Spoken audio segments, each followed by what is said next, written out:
Hello, the Big D is live this Tuesday evening. First off, thank you to the Driving to the Top Productions for letting me stream the multiple platforms. Usually, you see me on.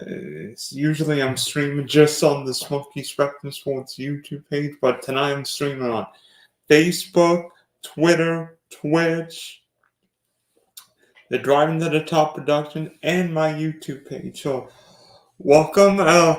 So check me out. I am the host of the Big D podcast. Check me out there. Also, if you're an audio listener, check us out Spotify and Apple, and check out my YouTube work on the Spunky Spectrum Sports YouTube page. Well, you know what?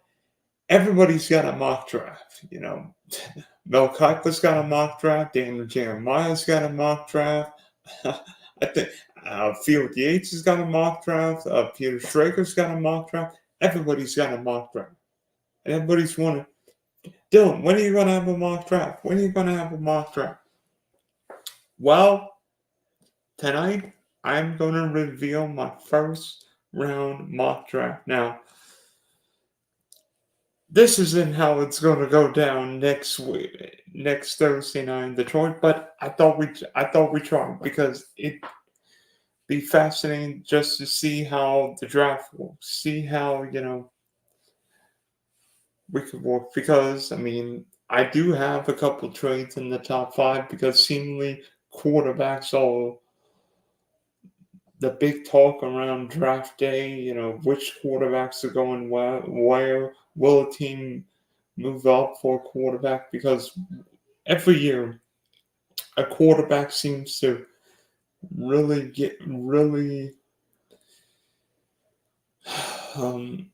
exceed expectation.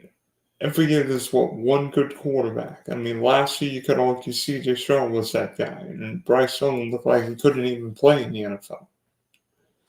Who's going to be the Andrew Luck, the Peyton Manning of this draft? Well, here we go. Now, let me see if I can share the screen. So, I'm going to use the NFL Mock Draft Simulator, NFL Mock Draft database here. So, obviously, I don't have 32 people with me, so I'm just going to be the GM for all 32 teams and see how well I do, because I think it's fun going through this exercise and seeing what players are available.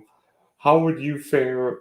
How would you draft you with the GM? If I were Ryan Poles of this team, or Washington GM, or New England GM. Maybe a team moves up, maybe a team moves back. It's just fascinating how this draft changes based on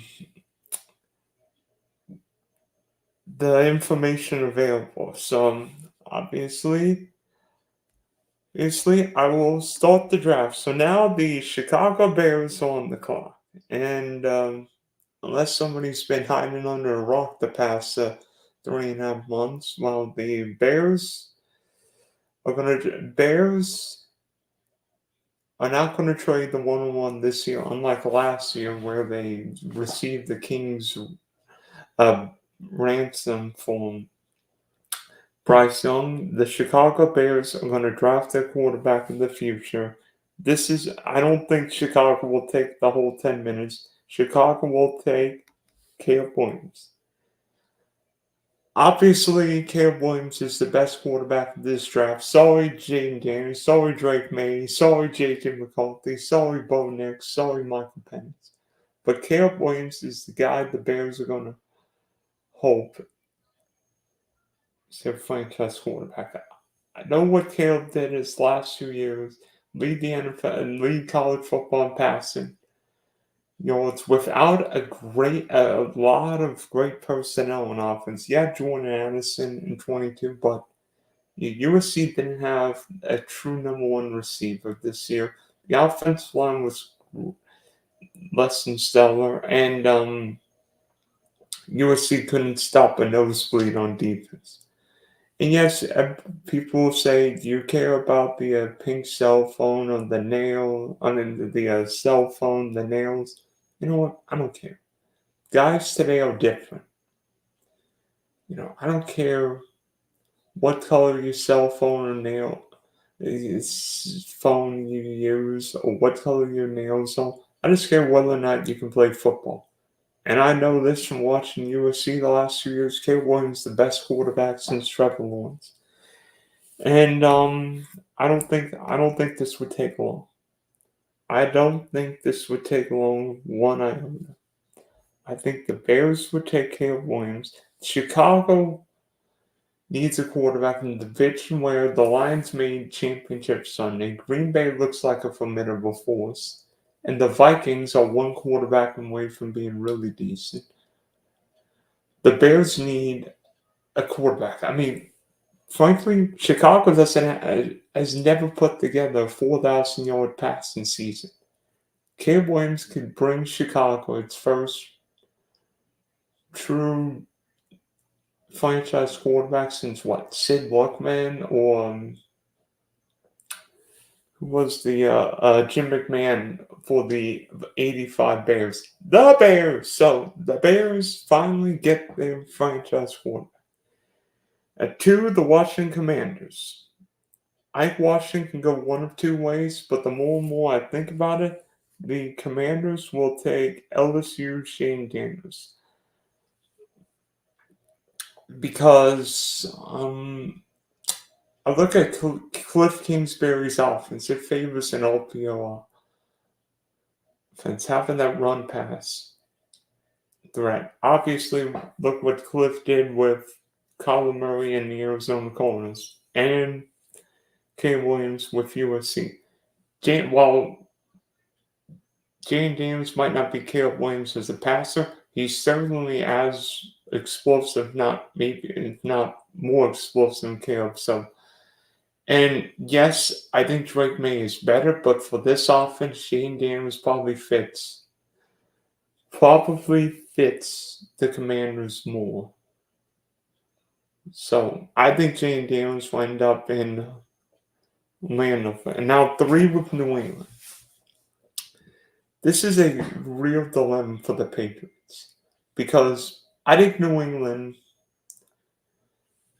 could do one or three things. I think New England could take Drake May, potentially take Marvin Harrison, or move back because New England needs everything under maybe a running back and a corner. And part of me thinks the Patriots might go option C and move back. And there's one team in particular that needs a quarterback. And that team resides in Minnesota because the Vikings have got 11-23. And while New England may look to take a quarterback at 3, the Patriots have historically moved back on draft day. And the Patriots may think, you know what? Let's get extra picks, whether it be this year or next year, and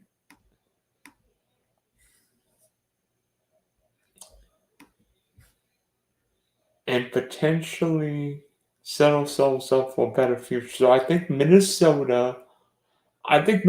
will move up for a quarterback, whether it be 3 or 5. I think the Vikings will trade 11-23. In this mock draft, I have the Vikings trading with New England. So now Minnesota's on the clock, and I have the Vikings taking North Carolina's Drake May. I think very similar to Justin Herbert, 6'4", 230, big arm, can move, former basketball player in high school. 2 years, I mean, better in 22, not that great in 23, but if it were me, Kevin O'Connell's one of the best young, if not the best young coaches in football. Put him there with Jefferson, Jordan Addison, T.J. Hawkinson, Aaron Jones, and Sam Darnold. While it seems like he may be a little reckless, might be able to teach Drake May how to play. So I think Drake May will be a Minnesota Viking. And then 4 of Arizona, again, potential trade back scenario. But the Arizona Cardinals need to give Kyler Murray another weapon. And I hear there's one from Ohio State, the Ohio State University. Marvin Harrison Jr. Simple. Marvin Harrison Jr. is the best wide receiver in this draft, and I think there is a strong possibility he could be a top 8 to 10 wide receiver from day one. He could be Calvin Johnson, Jamar Chase, Randy Moss, Julio Jones. He's that good. I don't care about his 40-yard dash. On tape, he was the best route runner and could win those 50-50 balls. Double, triple, quadruple team, didn't matter. Marvin Harrison's that good. So now we're up to number 5, and the LA Chargers. Boy, LA would love Marvin Harrison on the board, but I think in this scenario, the Chargers move back. And I think New England moves up.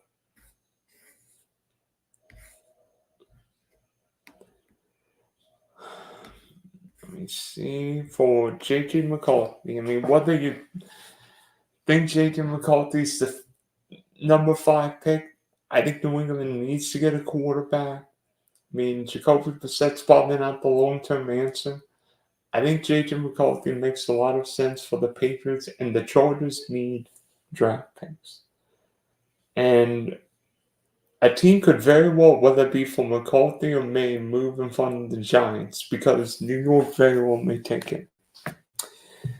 Now, for the Giants, obviously the top 4 quarterbacks are gone. I don't think New York would take Bo Nix or Michael Penix at 6, maybe in the back half of the first round. But in this mock, I have the Giants taking Malik Neighbors from LSU. Obviously, the Giants have done pretty well going down the LSU receiver route. Odell Beckham, Malik Neighbors is a big play receiver down the field. Big, fast, yak guy. He could be the next great Giant receiver, whether it's a quarterback or a receiver. The Giants have to get better on offense. That offense was putrid with Saquon Barkley last year, and it's not getting any better. I mean, Darren Waller may very well retire. So the Giants need playmakers. 7 at Tennessee. I think Tennessee drafts the first lineman, Joe Alt for Notre Dame. I think Joe Alt is a plug-and-play left tackle for a decade. I mean, Notre Dame does a great job producing and developing linemen, and Joe Alt is the next great tackle from Notre Dame.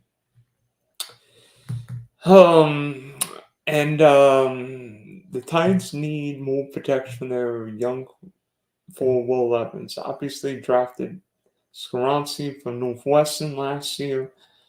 I think the Titans get Joe Alt.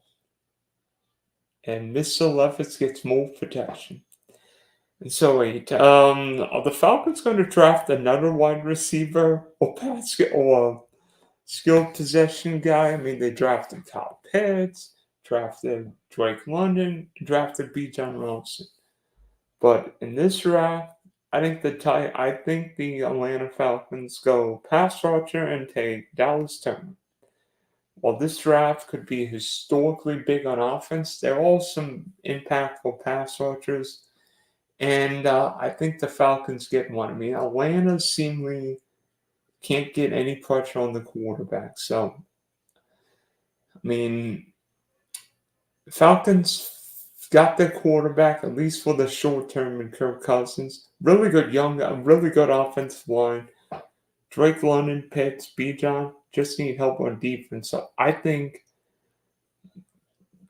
Dallas Turner makes a lot of sense. Obviously played, 18 SC championship games. So Falcons people would have seen him. And then 9, this is tricky because the Bears could go pass rush, but I think if Chicago stays here, the Bears will look to draft Rome Medusa, one of my favorite players in the draft. I think Rome Medusa could be the next great wide receiver for the Bears. I mean, they've got DJ Moore, Keenan Allen. Rome Medusa feels like a bigger, maybe faster Keenan Allen. Yeah, certainly younger.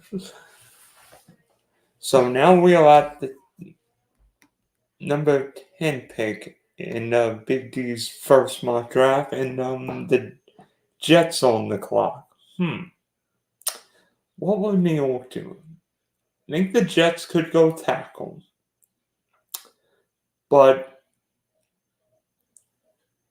you know, part of me thinks the New York Jets will take Brock Bowers from Georgia because Brock Bowers is one of the best football players in the draft. I don't care about his 40-yard dash. He can block. He can run. Yak guy. You could even have him on reverses. I mean, he feels like a faster TJ Hawkinson. And yes, but he's wary about taking wide receivers this early. But Brock Bowers is that good. I think Brock Bowers could be a great tight end from day one. And, I mean, the Jets have got Breece Hall, Garrett Wilson, and Mike Williams. What better way to help a 40-year-old quarterback off a torn Achilles than get Brock Bowers? And so 11, the LA Chargers on the clock.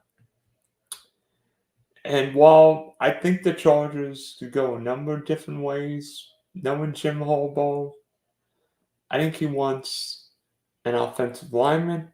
And Talawisi Ufanga from Oregon State is that guy. Because he can play both tackle positions, probably play the right with Rashawn Slater in LA, and just solidify the offensive line. Don't worry about the tackle position for a long time. And so 12, the Denver Broncos on the clock.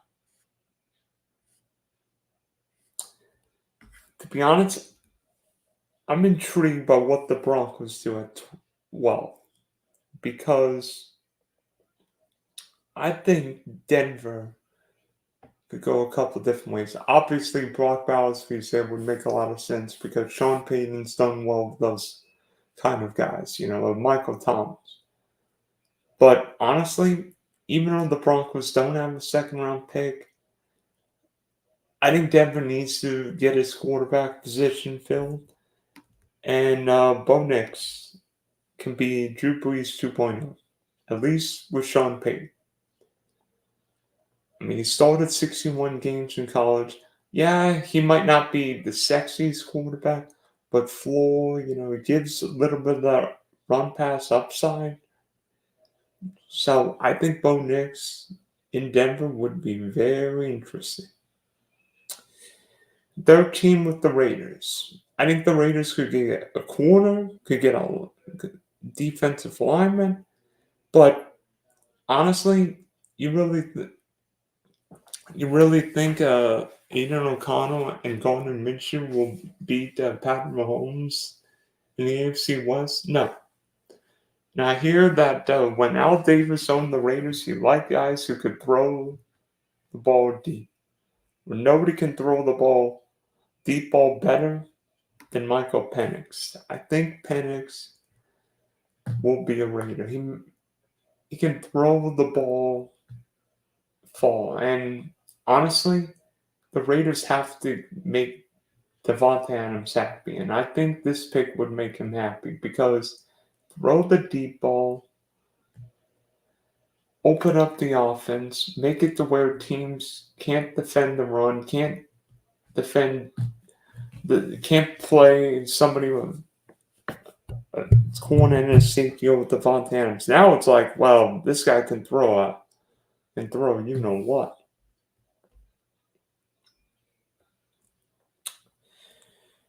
And so 14, the Saints on the clock.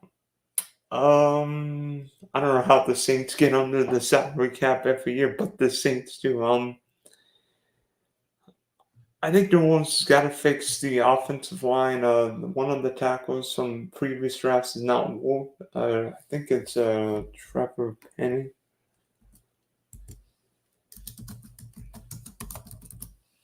Yeah, Trevor Penning has not worked out, so I think the Saints go back on the offense, go draft an alignment, and Fashanu, the tackle from Penn State, I mean, he's a true left tackle.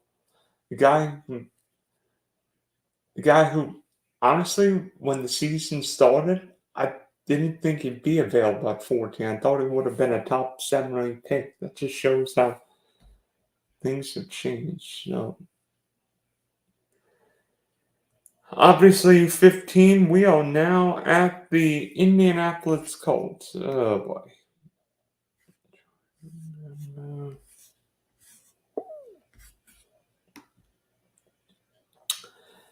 I expect Chris Ballard to draft the best cornerback in this draft, and that is Quinion Mitchell. I think the Colts could go wide receiver if one's available, or Brock Bowers. It wouldn't at all surprise me if the Colts moved up the board. I think the Colts need to draft another wide receiver or pass catcher with Pittman and Anthony Richardson, but Quinion Mitchell in this case makes a lot of sense because he's a plug and play cornerback. And in most drafts, Mitchell's probably a top 10 pick. To get him at 15 feels like great value. So at 16, the Seahawks. Obviously, the quarterbacks are gone. A couple of the offensive linemen are gone. But Seattle needs help on defense. And, I mean, with a defense-minded head coach, no PK anymore, I think the Seahawks may look to go defense. I'm not saying they will, but I think the Seahawks go get an interior lineman, that being Brian Murphy, the D lineman from Texas. Because, I mean, you think of those Baltimore Raven teams, they were always great up the middle with Filoni Nana. I think Murphy could give Seattle another big run stuffer and pass rush to really help out that defense, particularly in the division where Seattle didn't have any luck stopping McCaffrey or Kieran Williams this year. So 17, my Jags. Quinn Mission was the guy I really won, but Karen Owens not a bad consolation prize. Alabama corners. Nick Saban produced a ton of cornerbacks in his day.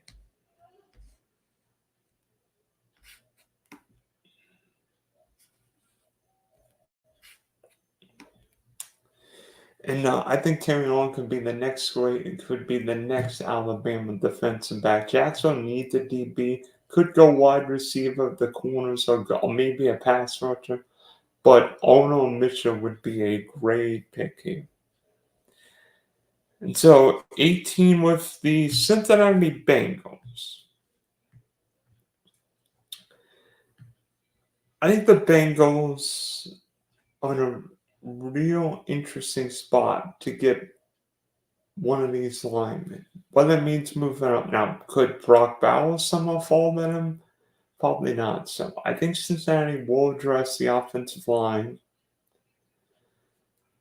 I mean, they signed a big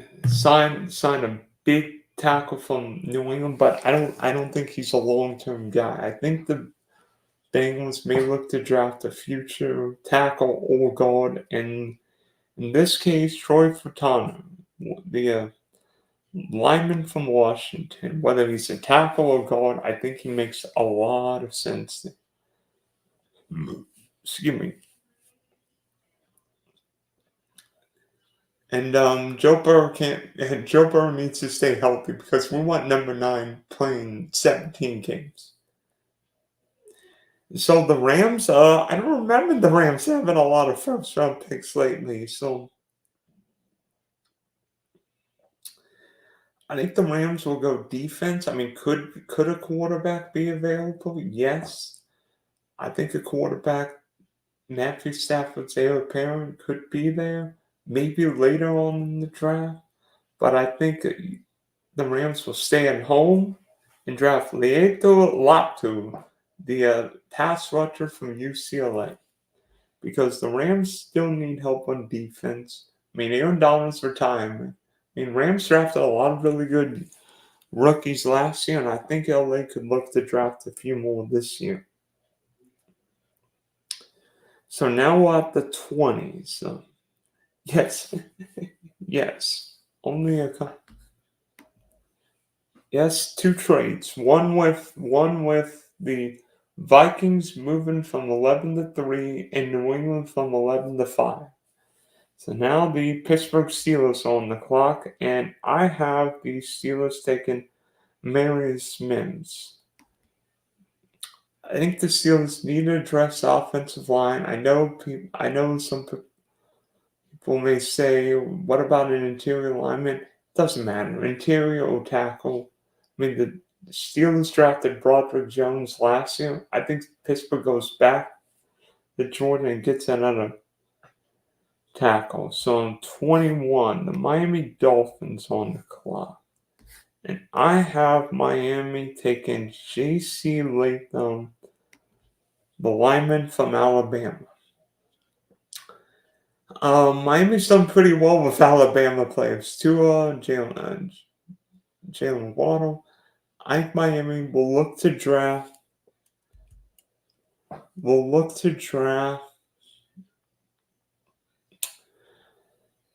Another lineman. I mean, Miami's lost linemen on both sides of the line of scrimmage. Two is not the most athletic quarterback. Miami's offensive line wasn't great anyway. Latham is a big boy, but could potentially play anywhere on the line. And if you're Miami, Tua's going to get some money. I don't know how big the contract is, but Miami's got to protect Tua at all costs. And so 22 with the Philadelphia Eagles. I mean, I like some of the moves the Eagles have done offensively. Could go offensive line. I mean, Jason Kelsey retired. Lane Johnson's not getting any younger. But Philly's secondary was wretched last year. The Eagles' defensive backs couldn't hit water if they fell off a boat. Philly, I mean, the FGCU 30 birds defended wide receivers better than the Philadelphia Eagles did last year. So I think the Eagles will draft Cooper DeJean from Iowa. Iowa's always plays great defense, and Cooper DeJean will give Philadelphia some much needed youth in his secondary. So 23. I mean, Chargers have already gotten their tackle for longer. I think LA gives Justin Herbert another weapon, this being Brian Thomas, the wide receiver from LSU. Big yak guy. I mean, you could argue why LSU and Ohio State are the two big wide receivers schools. So I think Brian Thomas, for this point in the draft, is really good value. The Chargers need wide receivers after letting Keenan Allen and Mike Williams basically go. So I'm 24 with the Dallas Cowboys.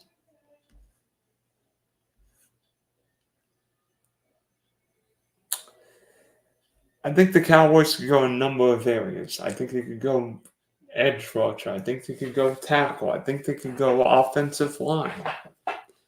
Because, honestly, the Cowboys haven't done anything this offseason. I mean, Jerry Jones said the Cowboys will call it all in.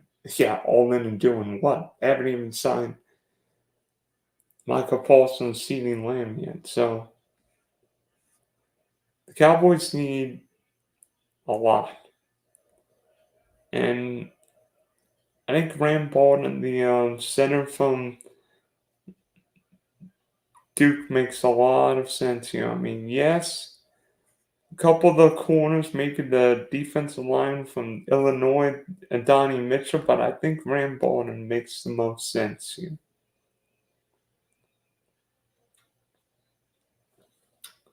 Because the Cowboys' interior line, I mean, whether Thomas Smith can play left tackle in this exercise remains a mystery, but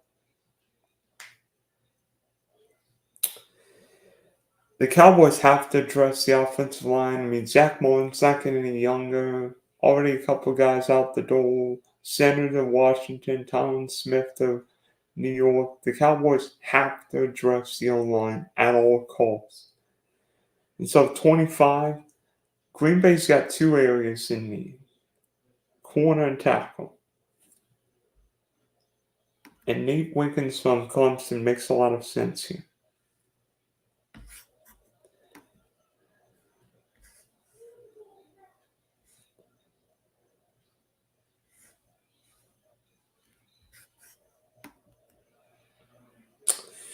Because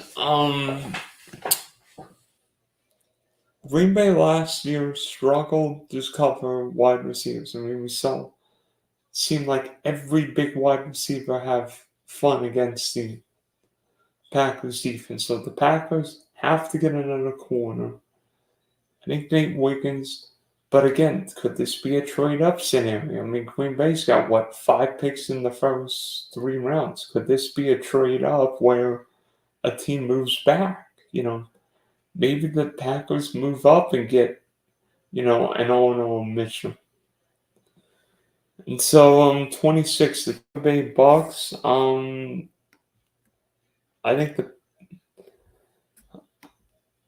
think the Bucks could go a number of areas, but Jared Verse feels like way too good of a value here. He feels like, Bucks need to get some young pass rushers. I think Verse at this point in the draft feels like a great value. Florida, Bucks have got a great history drafting Florida State or players from Florida. So, first, while maybe being, a 1-year wonder, could be Wolf the Gamble at 26. I wouldn't draft him like 8, but he might be Wolf at the back half of the first round. And so 27, obviously Arizona Cardinals here got Marvin Harrison Jr. So I believe Arizona gets another young cornerback. The Cardinals could go anywhere. They could draft another pass rusher, another defense line. But I think Kool-Aid McKinstry is the guy here. Because, Johnny Gannon wants help on defense, so give him another corner. And now the Bills. I think the Bills need about 10 wide receivers. Stephon Diggs, gone. Gabriel Davis, gone. So I think Buffalo will look to get a wide receiver, and that guy is the Donnie Mitchell. He's a big play waiting to happen, whether at Georgia or Texas. He can make some big plays. And for the Bills, he needs to be a good route runner. I think he's got that. People say, what about Xavier Worthy? I think Mitchell's a better route runner, and for the Bills, knowing Josh Allen can throw the ball really, really full, you need someone with speed and good route running ability. And Adonai Mitchell brings a bit of Gabe Davis and a bit of Steph Diggs. So, 29, the Detroit Lions. I think Detroit could go a number of areas. But the Lions don't need to rush for anything. If a corner's there, maybe move up a few spots, a pass rusher. But in this case, I have the Lions drafting Terzon Newton, the defensive lineman from Illinois. Again, feels like a really good value. I mean, yes, the Lions signed some defensive line in the all season, but you can never have enough. And this guy could really solidify that D line. Now that D line, with Aiden Hutchinson, with Marcus Davenport, with DJ Reader they signed from the Bengals, really makes the choice defensive line deep, athletic, agile, and versatile. And if you're a defense coordinator, having a line that can block and run, that can stop the run and rush the quarterback will make life so much better. So, 30, the Baltimore Ravens.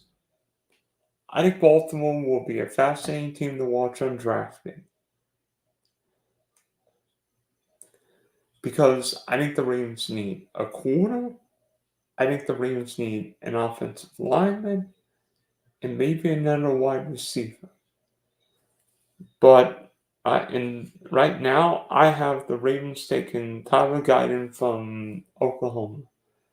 I mean, Morgan Moses is in New York now. Ronnie Stanley restructured his deal, so you wonder how long he's there. I think Tyler Guyton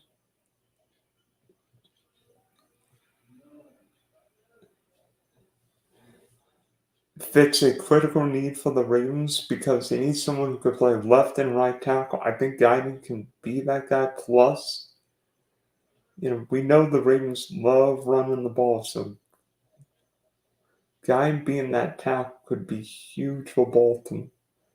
And so, 31, the San Francisco 49ers. Obviously, San Francisco was so close to the Super Bowl last year. Who knows if Brandon Ayuk's even on the Niners by the draft day, but I think the San Francisco 49ers draft a wide receiver here. Whether Brandon Ayuk is still on the team or not. Because I think Brandon Ayuk may very well end up somewhere else. Whether it's Buffalo, that could be a trade post-draft because Buffalo would get, 18 million in cap savings on June 1st. So that might be a post-draft deal. I think the San Francisco 49ers draft one of my favorite players in this draft, and that's Land McConkey, the receiver from Georgia. I think people are going to look at these wide receivers differently from Georgia, from Michigan, because, they didn't throw the ball a ton. I don't think people are going to sleep on Land McConkey like they did Cooper Kupp coming out of Eastern Washington or Puka Nacua coming out of Brigham Young. I'm not saying Land McConkey will be Cooper Kupp or Puka Nacua, but if he ends up with a really good offensive-minded head coach, Sean McVay or Kyle Shanahan, look out because this guy was really good at Georgia, and I think he'd be really good for somebody in the NFL. And then the Kansas City Chiefs.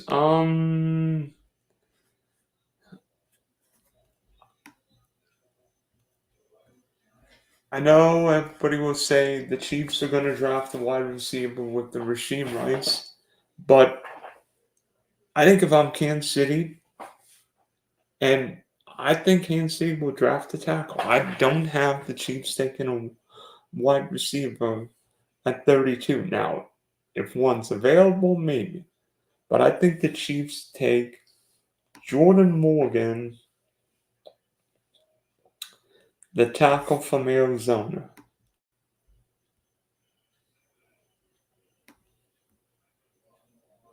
So, in my first round mock draft, I have the Bears taking Caleb Williams, the Commanders taking Jane Daniels, the Vikings trading with New England to take Drake May, the Arizona Cardinals taking Marvin Harrison, the Patriots taking J.J. McCarthy at 5, The New York Giants taking Malik Neighbors. Tennessee takes tackle Jalal. Atlanta takes Dallas Turner. The Bears pair Caleb Williams with Roma Doozy. The Jets take Brock Bowles. 11, that would be the Chargers with Tadisi Ufaka. 12 with Bo Nix. 13 with Michael Penix. 12, the Broncos taking Bo Nix. 13, the Raiders with Michael Penix. 14, Fashanu, the Penn State tackle in New Orleans. 15, Quinion Mitchell, Toledo. 16, Byron Murphy from Texas. The Jags taking Terrion Arnold. The Cincinnati Bengals taking Washington's Troy Fautanu at 18. Then Latu at 19, staying in LA. The Steelers taking Mims at 20. The Dolphins taking Jason Latham at 21. Cooper DeJean, Iowa corner 22. Ryan Thomas, LSU wideout 23. Graham Barton at 24. The Packers taking Nate Wiggins at 25. Jared Verse, the pass rusher from Florida State at 26. Kool-Aid at 27. The Bills taking Donnie Mitchell at 28. Jerson Newton at 29. Tyler Guyton at 30. And then closing out the first round, Land McConkey in San Francisco at 31. And then the Chiefs taking Arizona's Jordan Morgan at 32. That's a lot. That's a lot of tackles. That's a lot of wide receivers. A lot of quarterbacks. Now, will 6 quarterbacks go in the first round? No. In fact, I think 5 will. One of Bo Nix or Michael Penix will probably drop out. Maybe a team moves up late and gets that 50th, but I think there's a possibility you could see somebody moving up for one of these guys. Obviously, the wide receivers will be coming off the board. I mean, tackles, I think the record I think 2009 produced the most offensive players in one first round with 19? And I think there's a very high likelihood we will break it with 4, 5, 6 quarterbacks, a number of wide receivers, a number of linemen, Brock Bowles. Sorry, no running backs. There might not be any in round 2. All the running backs will come off the board maybe in round 3. But, I think this is a deep, intelligent, and really fast draft. I mean, a draft where, if you need a corner, you can get one. A wide receiver. So if you need a safety or a running back, those aren't available. But I think it's going to be a fun draft to see. And, if anybody's got comments, hit me up on Twitter at DylanEdSports1, Facebook, Spunky Spectrum Sports YouTube page, Drive to the Top Productions, because it's going to be fast. It's going to be fun seeing what happens, because who knows what happens. Maybe the Vikings stay and draft J.J. McCarthy at 11. Maybe the Patriots take Marvin Harrison at 3, and then we're like, what's going on? What's going on? Maybe the Commanders take Drake May at 2. It's going to be a fascinating draft to see. So, thanks for tuning in to Big D's first live mock draft. Driving to the Top Productions here on the Spunky Spectrum Sports YouTube page. All my social medias, Facebook, Twitter, at DylanEdSports1, Twitch. So check me out there. So this is the Big D signing off, but we'll have more video streams leading up to draft day in Detroit.